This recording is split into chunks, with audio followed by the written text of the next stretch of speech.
Welcome back sa aking YouTube channel. Para sa mga first time lang po na manood, please click po na yan, Jeremy's TV, Manila. Anyway guys, wala nang bayad to, libre lang. Tulong mo na lang din sa kapwa mo. Alright? Thank you very much po. So topic natin ngayon for today's video, sa politics tayo guys. Inday Sara, may nakaabang na impeachment complaint. Yun guys, kumakalat ngayon sa social media na itong si Franz Castro ng Makabayan Block ay planong i-impeach itong si BP Sara. So, ano nga bang dahilan? Bakit nga ba siya i-impeach? Ano bang pinagmulan nito? So, dahil dyan guys, ang pinagmulan niyan, yung 125 million na confidential fund na umano'y ginamit ni BP Sara na wala namang approval ng Kongreso. Ngayon guys, dahil kung maalala nyo, di ba, last year, June 2022, tama, ng June 30, na umupo si BP Sara at saka itong si PBBM. So, meaning yung budget noong 2022, as sa Vice President, budget yun ni Lenny Robredo, di ba? Kasi nga, ginawa yung 22 noong 21 naman. So, sa budget na yun, guys, walang nakalagay doon, walang inapprovean na confidential fund, di ba? Na confidential o intelligence fund, wala kahit anong fund man yan. Basta straight lang na pondo ng Office of the Vice President. Ngayon, dahil na-report ng COA na meron daw, yun nga, nagamit ng 125 million sa Office of the Vice President. So ngayon, yun ang gusto pa imbestigahan ng Makabayan Block. Although ang sabi nila, ang focus nila ngayon ay mag-iimbestiga muna. Pagka may nakita talaga silang proof, packet na yan ng impeachment complaint. Kaya nga sumagot itong si BP Sara, ang sabi niya, sige, magsampa kayo, taharapin ko yan. So natural, sasabihin niya yon. Unang-una, alam naman natin, ang impeachment guys, numbers game yan. Paramihan ng kakamping congressman dyan sa kongreso. Diba?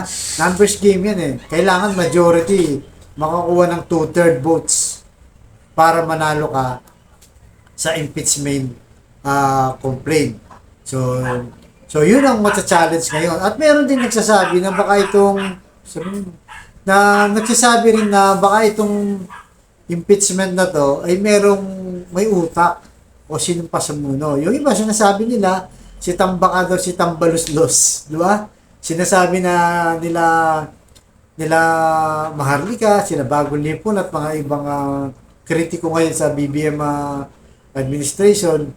Baka nga itong impeachment na to, sabi nila, ang may utak si Tambaluslos. Kasi siya yung speaker. Alam naman natin kung sino na di umano, baka siya nga daw yung utak nito. Kasi para nga yan, alam naman natin na nagkaaway-away na yan. Nung una, di ba? Kaya nga nauso yung Tambaluslos ngayon. Dahil sa pag-aaway ni Sara at saka ni Martin Romualdez. Di ba? Kasi nga naman, sila may kapangyarihan ngayon.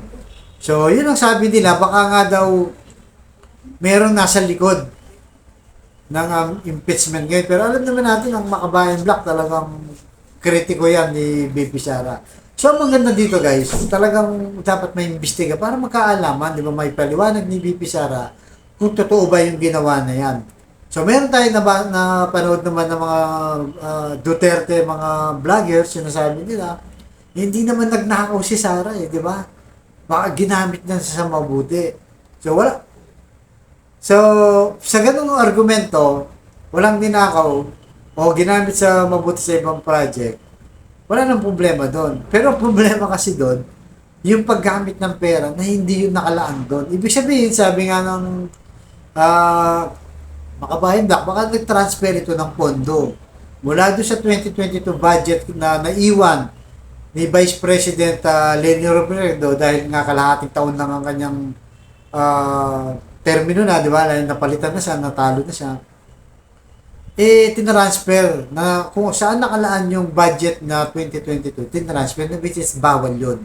Dahil nga pag walang aprobado ng Kongreso, kung ano yung budget ngayon, kung anong nakalaan na, dapat dyan lang ilalakad. Hindi yan pwedeng palipat-lipat dahil bawal ngayon. Dahil doon nagsisimula ang corruption. Kaya sa argumento na hindi naman nagnakaw, ginawa namang mas magandang project, walang problema doon, pero mali yun dahil nga hindi mo yung pwedeng irason. Dahil pag nirason mo yan, lahat na lang ng budget, pwede na lang i-transfer, di ba? Kunwari, babudgetin mo yung sa DOH, di ba?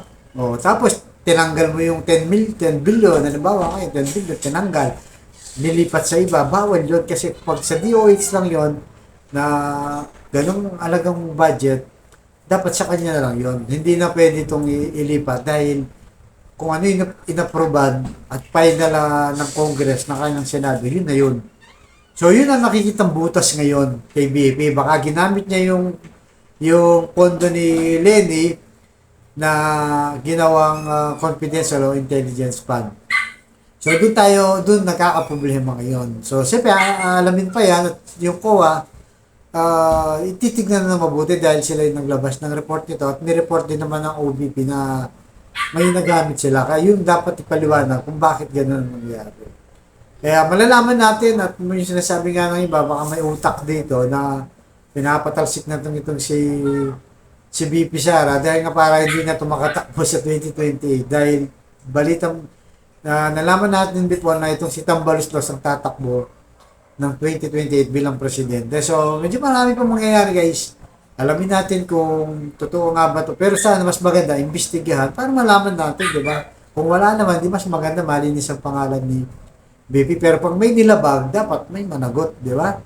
Kasi kaya may batas dapat sundin ano pang silbi ng batas na pinapasa ng Kongreso kung hindi naman nila naitutupad at pwede naman palang galawin yung mga budget na yan kahit hindi nakalaan sa intelligence o confidential fund.